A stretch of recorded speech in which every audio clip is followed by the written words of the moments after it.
किसी निश्चित धनराशि पर दूसरे वर्ष के दौरान अर्जित ब्याज, दूसरे सेकंड ईयर, यहां 2 साल की बात नहीं करी बच्चा। कंपाउंड इंटरेस्ट का क्वेश्चन जब भी आएगा तो 2 साल और दूसरे साल दोनों में डिफरेंस देखना। 2 साल का मतलब कंप्लीट 2 साल का होता है और दूसरे वर्ष का मतलब होता है वो पर्टिकुलर 1 साल की बात कर रहा है जो कि सेकंड ईयर है।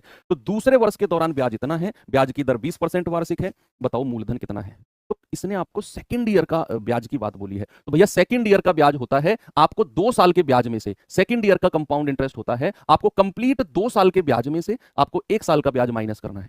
2 साल के सीआई में से 1 साल का सीआई माइनस कर दो, आप पर्टिकुलर सेकंड ईयर के सीआई के पास पहुंच जाओगे। बच्चा अगर रेट 20% है, अगर रेट कितना है 20%, तो 2 साल का सीआई होता है 44%। ये आप अगर जानते हैं तो बहुत अच्छी बात है, नहीं जानते हैं तो a प्लस बी प्लस ए गुणा बी बटा 100, ये फॉर्मूला सभी जानते हैं, उसमें 20% को रखो 44% मिल जाएगा। और 1 साल का तो जो ब्याज की दर होती है वही होता है।